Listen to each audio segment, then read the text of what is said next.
The three-judge bench of the Supreme Court has today delivered a landmark judgment regarding the co-partnership rights of daughter in the ancestral properties of Hindu joint family. A Hindu joint family consists of common ancestors and all his male descendants along with their wife and daughters are part of a Hindu joint family.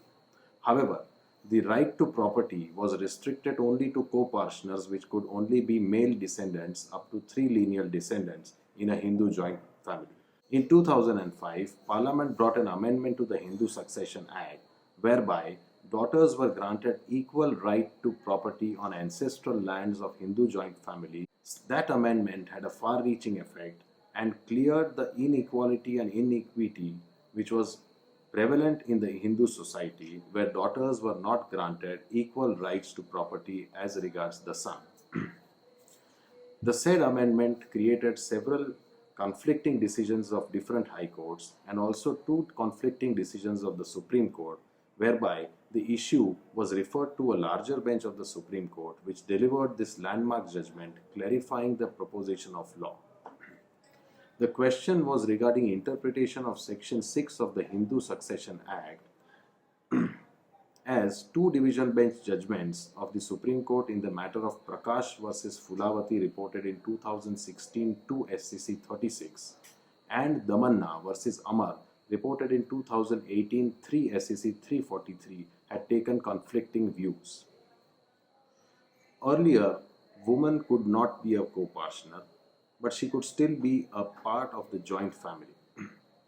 By Section 6 of the Hindu Succession Act, which came into effect on 9th September 2005, daughters came to be recognized as co-partners by birth in the family of a Hindu joint family. Only a co-partner has a right to demand partition and only a co-partner has a right to property of the Hindu joint family. The division bench in Prakash versus Fulavati in 2016 held that Section 6 is not retrospective in operation and it applies when both co-partners and his daughter were alive on the date of commencement of the amendment, that is on 9 September 2005. So the daughter and the father have to be alive as on the date of the amendment to claim the right over ancestral property as a co-partner. If the father had expired prior to 9/9/2005, the daughter could not claim her right as a co-partner in the ancestral property. That was the judgment and law laid down by the Supreme Court in Damanna in the judgment of Prakash versus Fulavati. In Damanna, in 2018, the Supreme Court does not agree with the said pronouncement and differs and takes another view wherein the court holds that the amended provision of Section 6 confer full rights upon the daughter co-partner and any co-partner including a daughter can claim a partition in the co-partnership property. In the facts of the said case, Guru Lingappa, who had died in 2001, leaving behind two sons, two daughters and a widow, wherein the daughters had claimed the right as co-partner in light of the 2005 amendment, were granted 1/5 share of the ancestral property by the Supreme Court, holding that it was not necessary that the father and the daughter have to be alive on the date of amendment, that is 9/9/2005. Referred to the larger bench to decide this issue. Hindu co-partnership is a much narrower body. It consists of three lineal descendants. Before 2005, it included only those persons like sons, grandsons and great-grandsons who are the holders of joint property. For example, in case A is holding the property, B is his son, C is his grandson, D is his great-grandson and E is his great-great-grandson, the co-partnership will be formed up to D, that is A, B, C and D, which are three lineal descendants, and E, which is a fourth lineal descendant, will not be a part of the co-partnership as it is limited to three lineal descendants. Co-partner heirs get their right on the property by birth.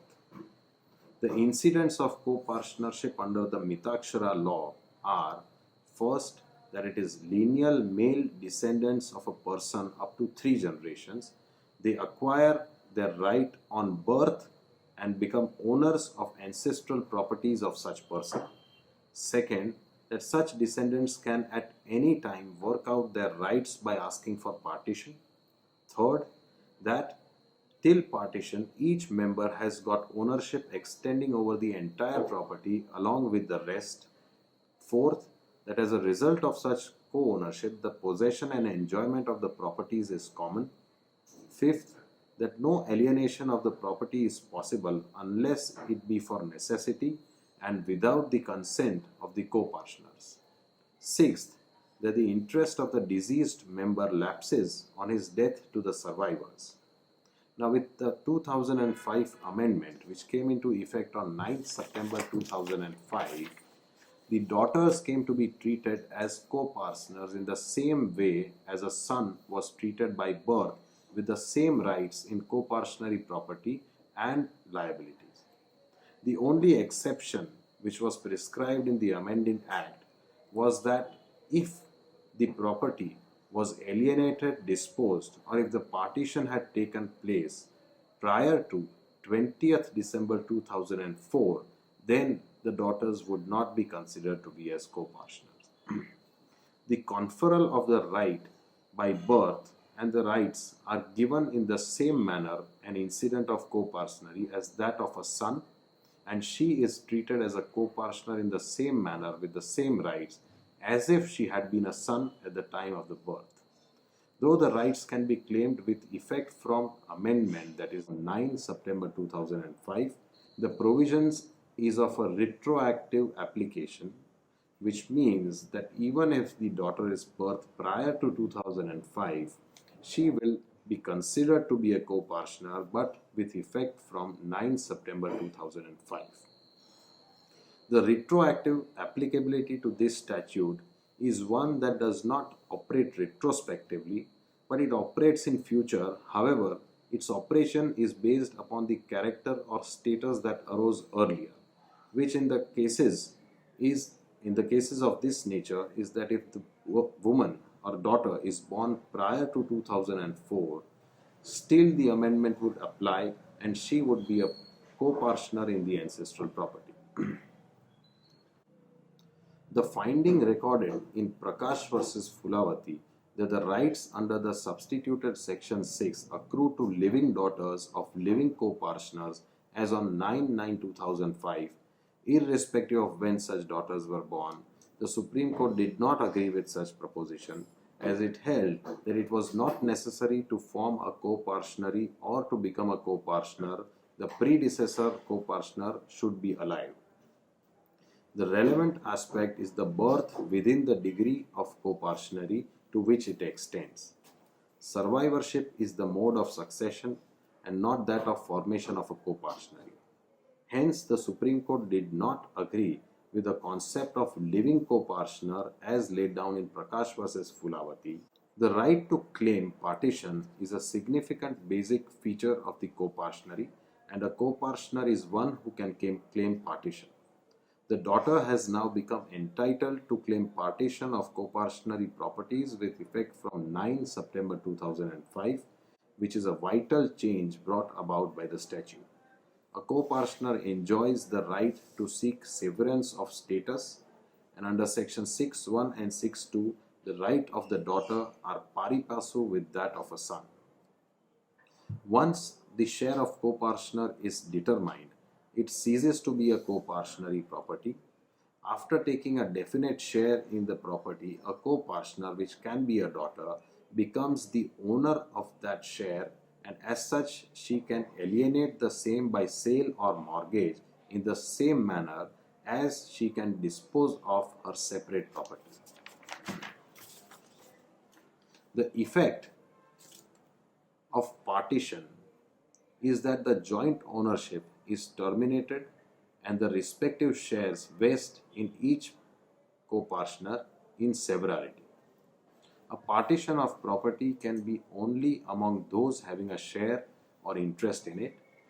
Now, with the amendment and the Supreme Court judgment, daughters, irrespective of their birth being prior to 2005 or later, can claim partition of the property and seek their share in the property. The Supreme Court in the recent judgment has laid down the following propositions clarifying the position of law, and it holds that the provisions contained in substituted section 6 of the Hindu Succession Act confers status of co-partner on the daughter born before or after the amendment in the same manner as son with same rights and liabilities. 2. The rights can be claimed by the daughter born earlier with effect from 9/9/2005, with the only exception that the property, if has not been alienated, disposed or partitioned on or before 20 December 2004. Third, since the right in co-partnery is by birth, it is not necessary that the father co-partner should be living as on 9/9/2005. So even if the father has expired before 2005, the daughter by birth will get the right to be a co-partner. Fourth, the provisions of the substituted Section 6 are required to be given full effect. Notwithstanding that a preliminary decree has been passed, the daughters are to be given share in co-partnery equal to that of a son, even in a pending proceeding for final decree or in appeal. Fifth, a plea of oral partition cannot be accepted as the statutory recognized mode of partition is by a deed of partition duly registered under the provisions of the Registration Act or effected by a decree of a court. However, in exceptional cases where plea of oral partition is supported by public documents and partition is finally acted upon in the same manner as if it had been affected by a decree of a court, it may be accepted. However, a plea of partition based on oral evidence alone cannot be accepted and will be rejected outrightly. These are the 6 propositions of law laid down, and this judgment will have a far reaching effect. This lays down the correct interpretation of the law. And finally, as the saying goes, a son is a son till he gets married, and a daughter is a daughter throughout her life, is given full meaning in our Hindu Succession Act.